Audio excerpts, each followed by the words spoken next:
Saya akan mulai episode kali ini dengan satu pertanyaan yang sederhana.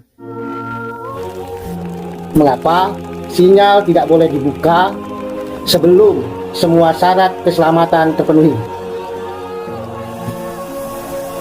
Kalau jawaban Anda karena itu aturan, saya pastikan Anda gagal memahami perkeretaapian. Peraturan dibuat karena setiap pasal lahir dari darah, kecelakaan, dan pengalaman. Hari ini kita akan membedah PD 19 Jilid 1 Pasal 46. Pasal yang menjadi jantung keselamatan perjalanan kereta api. Poin pertama, Pasal 46 ayat 1 mengatakan, sebelum kereta datang, berangkat, atau langsung, PPKA wajib memastikan beberapa hal. Perhatikan kata yang dipakai, memastikan, bukan mengira, bukan menduga, bukan pakai rasa, apalagi pakai berharap, tetapi memastikan. Dalam dunia kereta api, harapan tidak mempunyai nilai, menduga-duga tidak mempunyai nilai. Yang mempunyai nilai hanyalah pembuktian.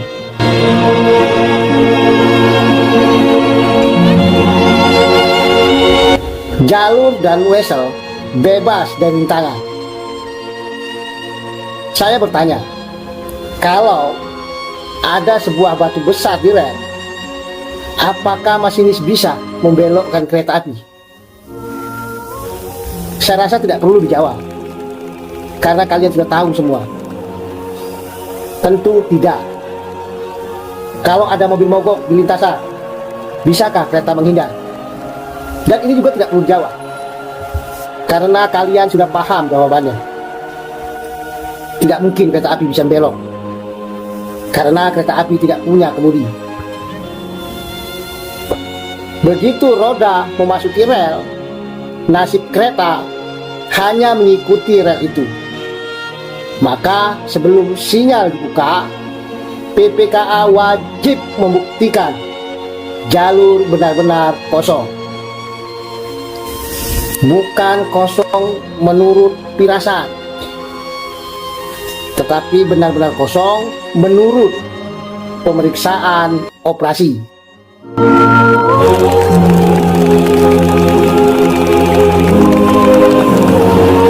Huruf B-nya, kereta yang sudah masuk harus berada di batas ruang bebas. Ini yang sering tidak dipahami oleh orang. Misalnya, ada kereta sudah masuk ke jalur 2, tetapi lokomotifnya masih melewati tanda batas ruang bebas. Apa yang terjadi? Kalau kereta lain dipaksakan masuk, yang terjadi bukan pelayanan, tetapi tabrakan samping. PKA tidak melihat apakah kereta sudah berhenti.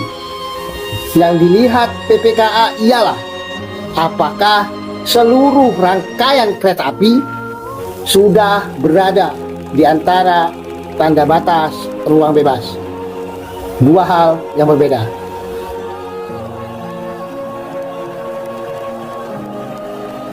Huruf C, wesel harus benar kedudukannya. Kalau saya bertanya, mana yang lebih penting, membuka sinyal atau memastikan wesel terkunci? Kalau Anda menjawab membuka sinyal, saya pastikan Anda belum boleh menjadi seorang PPKA. Karena sinyal hanyalah sebuah izin yang menentukan wesel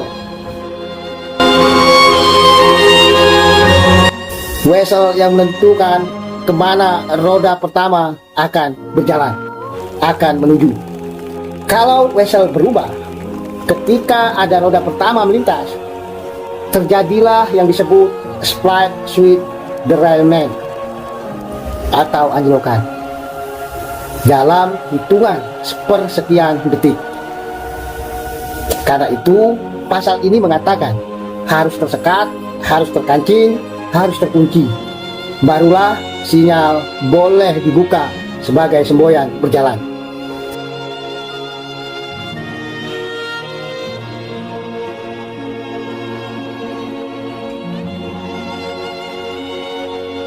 Huruf D-nya, langsiran harus dihentikan. Ini menarik. Bayangkan, kereta utama sedang melaju. Di sisi lain masih ada langsiran. Walaupun langsiran itu kecil,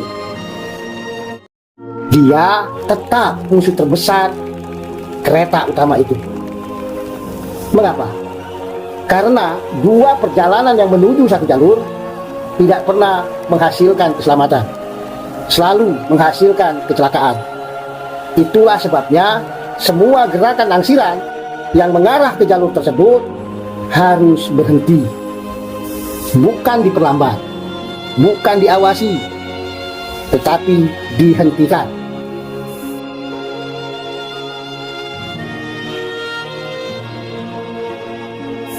Huruf E, semua petugas harus siap.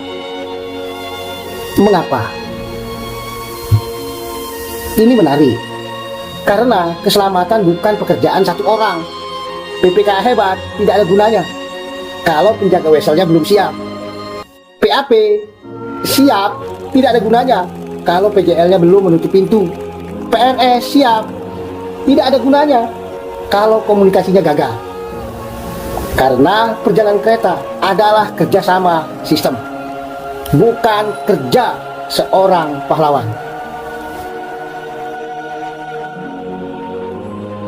Sekarang kita masuk ke ayat 2.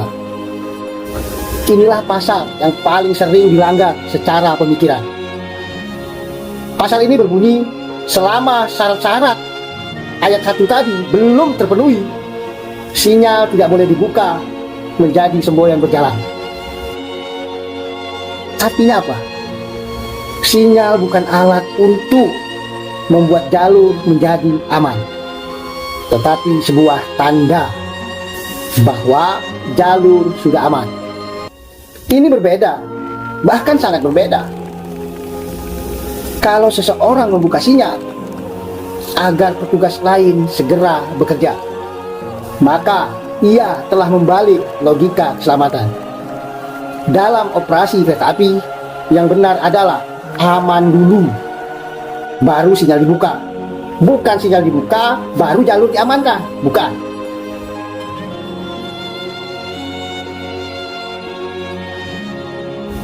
Ayat ketiga, perlintasan harus sudah dijaga dan ditutup tepat waktunya.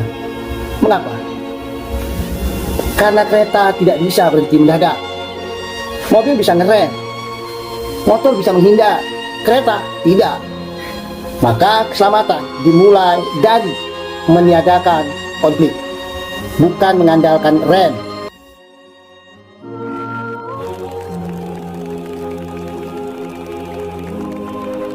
Saya ingin Anda mengingat satu kalimat ini.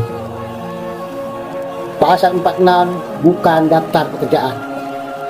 Pasal 46 adalah urutan berpikir seorang insan operasi kereta api. Kalau Anda masih berpikir sinyal dulu, nanti dicek, Anda belum memahami keselamatan. Kalau Anda masih berpikir sepertinya sudah aman, Anda belum layak mengatur perjalanan kereta api. Di dunia perkeretaapian, keselamatan tidak pernah dimulai dari membuka sinyal. Keselamatan dimulai dari sebuah kepastian. Dan ketika seluruh kepastian itu telah dibuktikan, barulah BPKA berhak memberikan satu izin yang paling berharga dalam operasional kereta api. Indikasi sinyal berjalan.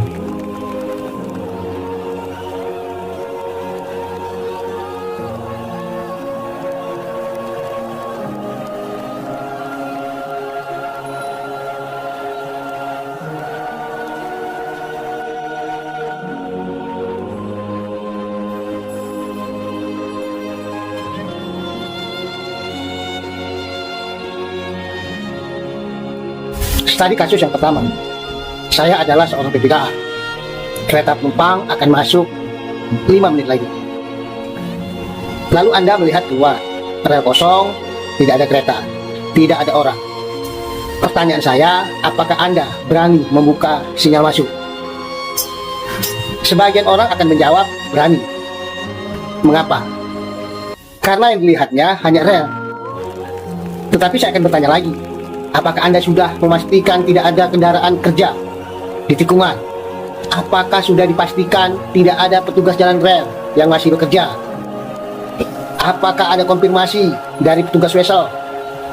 Apakah langsiran benar-benar sudah berhenti? Kalau belum, berarti yang kosong hanya pikiran Anda, hanya mata Anda. Belum tentu kosong menurut operasi. Inilah mengapa pasal 46 menggunakan kata memastikan.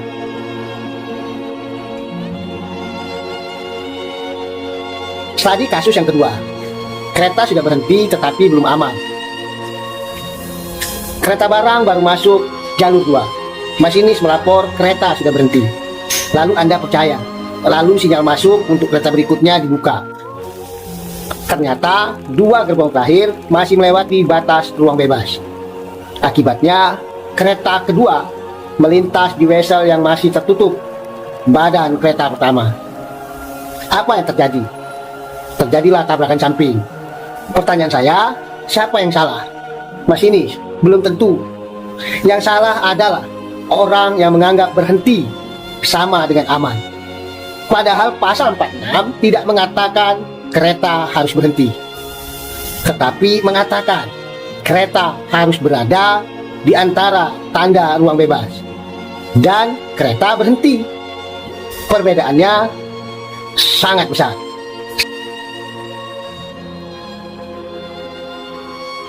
Tadi kasus yang ketiga, petugas langsir berkata, "Pak, sebentar lagi selesai."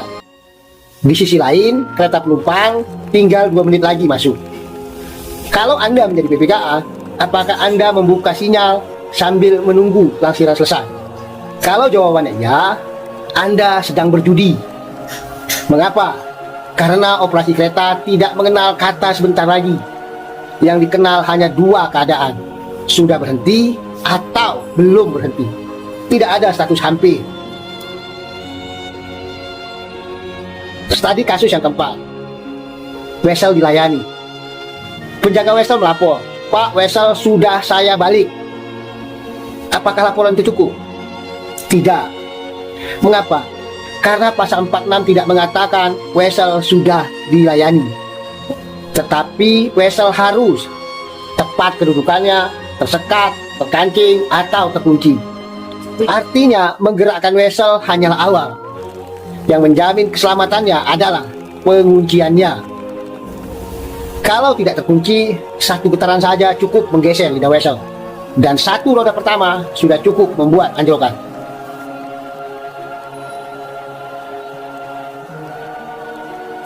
Tadi kasus kelima, semua sudah aman menurut Anda. Saya beri situasi. Jalur kosong, wesel benar, langsiran berhenti, kereta sebelumnya sudah clear.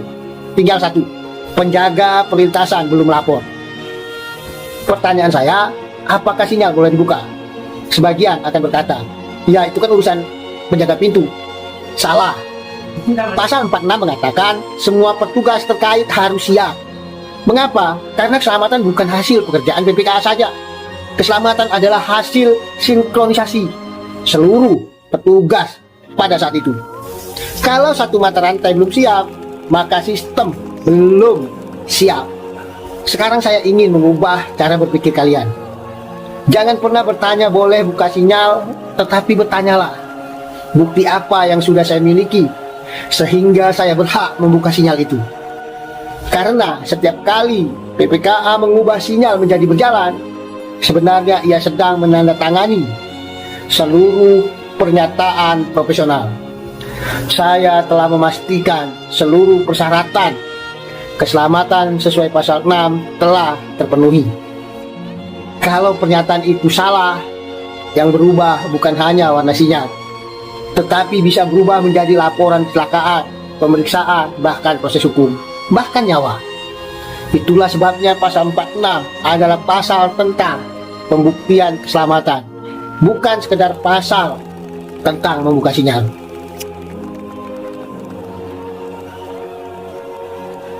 Kalau suatu saat terjadi kecelakaan kereta api, jangan buru-buru berkata, ini sudah kehendak Tuhan. Tanyakan dulu pada diri Anda, apakah semua aturan sudah Anda jalankan?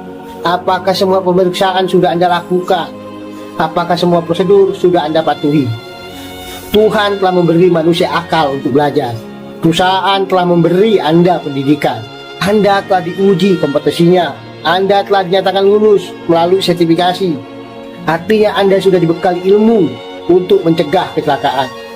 Kalau kemudian aturan itu sengaja diabaikan, pemeriksaan tidak dilakukan, verifikasi hanya dianggap formalitas, lalu terjadi kecelakaan, maka persoalannya bukan karena Tuhan tidak melindungi. Persoalannya adalah manusia mengabaikan ilmu yang sudah diberikan kepadanya. Dalam dunia perkeretaapian, keselamatan bukanlah keberuntungan. Keselamatan adalah sebuah hasil dari kepatuhan terhadap aturan. Dan setiap kali seseorang memilih mengabaikan aturan, pada saat itu ia sedang meningkatkan risiko terjadinya kecelakaan.